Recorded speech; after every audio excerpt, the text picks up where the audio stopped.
আসসালামু আলাইকুম বন্ধুরা, একটা ফ্রি চ্যানেলকে কিভাবে আনফ্রিজ করবেন, অর্থাৎ একটা ডেড চ্যানেলকে আপনি কিভাবে ঠিক করবেন। আপনার চ্যানেলটা হয়তো কোনো একটা কারণে ভিউজ আসা বন্ধ হয়ে গেছে, সাবস্ক্রাইবার আসা বন্ধ হয়ে গেছে, ওয়াচ টাইম আসা বন্ধ হয়ে গেছে, অর্থাৎ যতই ভিডিও আপলোড করছেন কোনো কাজ হচ্ছে না।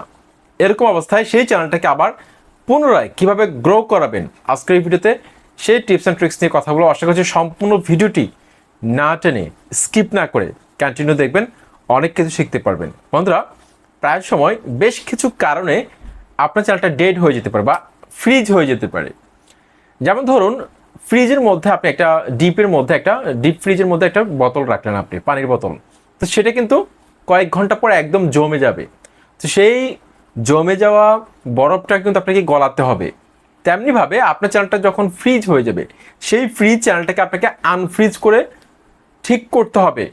তাহলে দেখুন আপনার চ্যানেলে ভিডিও আপলোড করলেই প্রত্যেকটা ভিডিওর মধ্যে ভিউজ আসা শুরু হয়ে গেছে।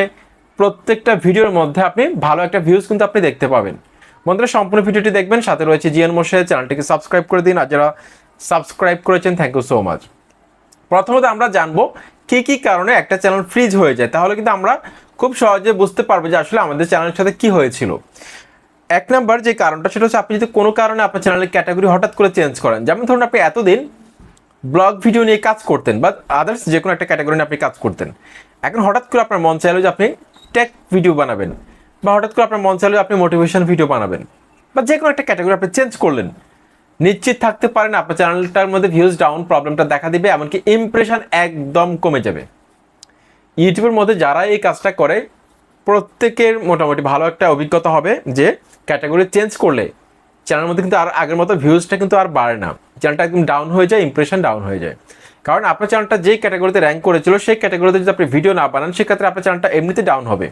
দুই নম্বর যে কারণটা থাকতে পারে সেটা হচ্ছে কনসিস্টেন্সি যদি আপনি বজায় রাখতে না পারেন। অর্থাৎ আপনি আগে যে একটা রুটিন মোতাবেক একটা ভিডিও আপলোড করতেন, একটা নির্দিষ্ট সময় ভিডিও আপলোড করতেন, হঠাৎ করে আপনি কি করলেন, এক সপ্তাহ গ্যাপ দিয়ে দিলেন, 15 দিন গ্যাপ দিয়ে দিলেন, এক মাস গ্যাপ দিয়ে দিলেন, তারপর আবার নিয়মিত হলেন। এভাবে কাজ করলে কখনো আপনার সেই চ্যানেলটাকে আপনি র্যাঙ্কে আনতে পারবেন না। তিন নম্বর যে কারণটা থাকতে পারে সেটা হচ্ছে সাব করলে। যদি আপনি আপনার চ্যানেলে সাবস্ক্রাইবার ভিউজ বাড়ানোর জন্য অন্যের ভিডিওর মধ্যে গিয়ে লিঙ্ক শেয়ার করেন, অন্যের ভিডিওর মধ্যে গিয়ে সাবস্ক্রাইবার খোঁজেন, অন্যের ভিডিওর মধ্যে গিয়ে আপনি প্রমোশনাল কথাবার্তা লেখেন যে আমার চ্যানেলে ঘুরে আসুন, আমি আপনার চ্যানেলে ঘুরে আসবো, সাবস্ক্রাইব করলে সাবস্ক্রাইব ব্যাক পাবেন, এই ধরনের প্রমোশনাল কথাবার্তা লিখলে 100% আপনার চ্যানেলটা কিন্তু ফ্রিজ হয়ে যাবে। বা একই কমেন্টকে আপনি যদি বারবার করেন, একই কমেন্টকে বারবার করলে সেক্ষেত্রেও কিন্তু একটা স্প্যাম লিস্টে পড়ে যাবে, এই বিষয়ে খেয়াল করবেন। বা আপনি হেট স্পেস যদি কোনো কমেন্ট করেন, কাউকে আপনি গালিগালাজ করেন কমেন্টের মধ্যে, বা খারাপ ভাষায় কথা বলেন, সে যদি রিপোর্ট করে সেক্ষেত্রে কিন্তু আপনার প্রবলেমটা হতে পারে, চ্যানেলটা ডাউন হয়ে যেতে পারে। ওকে, তারপর 4 নাম্বার, এক্সটার্নাল সোর্স থেকে ভিউজ যদি আপনার বেশি আসে। বন্ধুরা দেখুন, আপনি কোন একটা ব্যাকলিঙ্কের মাধ্যমে ইচ্ছা মতো ব্যাকলিঙ্ক করলেন, বা আপনি ফেসবুকের মধ্যে ইচ্ছা মতো শেয়ার করলেন, ইমো স্টোরির মধ্যে ইচ্ছা মতো শেয়ার করলেন। তো এভাবে যত্রতত্র শেয়ার করার কারণে যে সমস্যাটা, সেটা হচ্ছে এক্সটার্নাল সোর্স থেকে যদি বেশি ভিউজ আসে, সেক্ষেত্রে কিন্তু আপনার ন্যাচারাল যে এঙ্গেজমেন্ট অর্থাৎ ইমপ্রেশন আসা কিন্তু বন্ধ হয়ে যাবে। ন্যাচারালি যেভাবে ইমপ্রেশন পাঠায়, নতুন নতুন অডিয়েন্সের কাছে পাঠায়, সেটা কিন্তু বন্ধ হয়ে যাবে, যার কারণে কি হবে, আপনার চ্যানেলটা একটা সময় ডাউন হয়ে যাবে।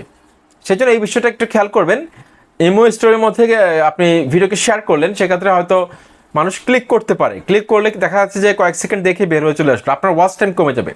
আর একটা ভিডিওর ওয়াচ টাইম যত কমবে তত বেশি কিন্তু সেই ভিডিওটা কিন্তু ডাউন হবে, একটা সময় কিন্তু ইউটিউব সেই ভিডিওটাকে বুস্ট করা বন্ধ করে দিবে। তারপর যেই কারণে আপনার চ্যানেলটা ফ্রিজ হতে পারে, যেমন ধরুন আপনার স্প্যাম কমেন্ট বেশি যদি আসে আপনার চ্যানেলের মধ্যে, সেটাও একটা কারণ হতে পারে। বা স্প্যাম কমেন্ট বেশি করলে। সমাধান, এখন আপনার চ্যানেলটা ধরে নিলাম ফ্রিজ হয়ে গেছে, এখন সেই চ্যানেলটাকে আনফ্রিজ কিভাবে করবেন, ডেড চ্যানেলটা কিভাবে গ্রো করবেন, সেই বিষয়ে এখন কথা বলবো। এক নম্বর, আপনাকে প্রথমত ট্রেন্ডিং কন্টেন্টে ভিডিও তৈরি করতে হবে। ট্রেন্ডিং কন্টেন্ট সেটা হতে পারে শর্ট ভিডিও ক্ষেত্রে, হতে পারে লং ভিডিও ক্ষেত্রে। শর্ট ভিডিওর ক্ষেত্রে যেমন ধরুন আপনি ফ্যাক্ট রিলেটেড শর্ট ভিডিও তৈরি করেন, fact video, Chinese fact video তৈরি করেন। এখন চাইনিজ ফ্যাক্ট ভিডিও নিয়ে যারা ভয়েস ওভার করে ভিডিও তৈরি করে, শর্ট ভিডিও, তাদের চ্যানেলগুলোকে আপনি ফলো করবেন। তারা রিসেন্টলি এই যে কোয়াশু অ্যাপ থেকে কোন ধরনের ভিডিওগুলোকে তারা ভয়েস ওভার করতেছে একটু খেয়াল করবেন। যেটা ট্রেন্ডে আছে সেটা, যেমন ধরুন সে 1 মিলিয়ন ভিউজ পেয়েছে, আপনি যদি ট্রেন্ডিং কন্টেন্টে ভিডিও তৈরি করেন আপনি 1 লাখ ভিউজ পাবেন। 1 লাখ না হলেও মিনিমাম 10,000ও পাবেন যদি নতুন শর্ট চ্যানেল হয়। সেজন্য ট্রেন্ডিং কন্টেন্ট আপনাকে খুঁজে বের করতে হবে। বর্তমানে ইউটিউবের মধ্যে নিউজ ক্যাটাগরি হলে বর্তমানে নিউজ ক্যাটাগরি কোনটা ট্রেন্ডে রয়েছে, এই ধরনের কিছু ট্রেন্ডিং কন্টেন্ট নিয়ে কাজ করতে হবে। যে কোনো ক্যাটাগরিতে আপনার চ্যানেলটা হোক না কেন, চ্যানেলটাকে গ্রো করানোর জন্য, যেহেতু এটা এখন ফ্রিজ অবস্থায় রয়েছে, কিছু ট্রেন্ডিং কন্টেন্ট আপনি তৈরি করবেন। ট্রেন্ডিং কন্টেন্ট যদি যত বেশি ছাড়বেন তত বেশি গ্রো করবে। সার্চেবল কিছু কন্টেন্ট নিয়ে আসবেন। বা রিসেন্টলি আপনার ক্যাটাগরির মধ্যে যেসব ইউটিউবার ভালো একটা ভিউজ গেইন করতেছে তাদের চ্যানেলগুলোকে ভিজিট করে সেসব কন্টেন্ট তৈরি করার চেষ্টা করবেন। 2 নাম্বার, এভারগ্রিন কন্টেন্টের ভিডিও তৈরি করুন বেশি বেশি। এভারগ্রিন কন্টেন্ট হচ্ছে যে যেসব কন্টেন্টের চাহিদা সারা বছর থাকে, মানে মানুষ সবসময় এটা দেখতে চায়, সার্চেবল কন্টেন্ট হতে পারে, এ ধরনের কিছু কন্টেন্ট তৈরি করবেন। তারপর 3 নাম্বার, কনসিস্টেন্সি অবশ্যই ধরে রাখবেন। একদিন গ্যাপ দিবেন, একদিন ভিডিও তৈরি করবেন, এভাবে করলে কিন্তু হবে না। একটা রুটিন করবেন, একদিন পর পর ভিডিও ছাড়বেন, নাকি সপ্তাহে একটা, নাকি মাসে একটা, নাকি প্রতিদিন ছাড়বেন। একটা নির্দিষ্ট টাইম ফিক্সড করে সে সময় ভিডিও ছাড়বেন। এতে করে ইউটিউব অ্যালগোরিদমের সাথে কিন্তু আপনার একটা কানেকশন তৈরি হবে। ইউটিউব অ্যালগোরিদম ওই সময়ে যেসব অডিয়েন্স ইউটিউবে অ্যাক্টিভ থাকে তাদেরকে আপনার ইউটিউব চ্যানেলের সাথে যুক্ত করে দিবে। তখন আপনি ভিডিও ছাড়লে আপনি ভালো একটা ভিউজ পাবেন। 4 নাম্বার, শেয়ার পারফেক্ট প্লেস। আপনার ভিডিওকে সঠিক জায়গায় শেয়ার করতে হবে। আপনার বন্ধুকে আপনি শেয়ার করে দিলেন মেসেঞ্জারের মধ্যে, কিন্তু সে আপনার ভিডিওটি দেখার প্রতি ইন্টারেস্টেড না, কারণ তার এই ক্যাটাগরি ভিডিও দেখার দরকার নেই। সুতরাং সে আপনার মন রক্ষার্থে হয়তো ভিডিওর মধ্যে ক্লিক করবে, ক্লিক করার পর সে ফুল ওয়াচ করবে না। ওয়াচ টাইম না দেওয়ার কারণে আপনার ভিডিওটা কিন্তু একটা সময় থেমে যাবে। বা আপনি সঠিক জায়গায় শেয়ার করতে হবে। যেমন ধরুন ফেসবুকের মধ্যে আপনার চ্যানেল ক্যাটাগরি রিলেটেড যেসব চ্যানেল রয়েছে সেসব চ্যানেলের মধ্যে আপনি ভিজিট করুন, সেসব চ্যানেলে আপনার চ্যানেল লিঙ্কটাকে শেয়ার করে দিন, তাহলে আপনি ভালো একটা ভিউজ জেনারেট করতে পারবেন। তারপর বন্ধুরা 5 নাম্বার যে বিষয়টা, সেটা হচ্ছে যে কমিউনিটি ট্যাবের মধ্যে পুরোনো ভিডিওগুলোকে আবার শেয়ার করা শুরু করে দিন। এতে করে আপনার চ্যানেলে যেসব অডিয়েন্স রয়েছে তারা কিন্তু নতুনভাবে আপনার পুরোনো ভিডিওগুলোকে তাদের সামনে পাবে, এমনকি তারা দেখবে।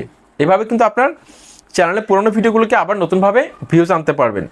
6 নাম্বার, শর্ট ভিডিও আপলোড করুন বন্ধুরা, অনেক গুরুত্বপূর্ণ। একটা ডেড চ্যানেলকে গ্রো করার ক্ষেত্রে শর্ট ভিডিও যদি আপনি বেশি বেশি ছাড়েন, সেক্ষেত্রে কিন্তু সেই চ্যানেলটাকে আপনি দ্রুত সময়ের মধ্যে আনফ্রিজ করতে পারবেন। কিভাবে? কারণ শর্ট ভিডিওর মধ্যে রিচ কিন্তু ইউটিউব সবচেয়ে বেশি দিয়ে থাকে। শর্ট ভিডিও দ্রুত সময়ের মধ্যে ভাইরাল হয়, কিন্তু একটা লং ভিডিও কিন্তু অত দ্রুত ভাইরাল হয় না।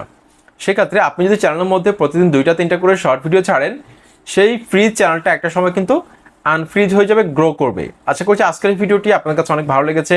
চ্যানেলটিকে সাবস্ক্রাইব করে লাইক কমেন্ট করে পাশে থাকবেন আশা করছি। আসসালামু আলাইকুম।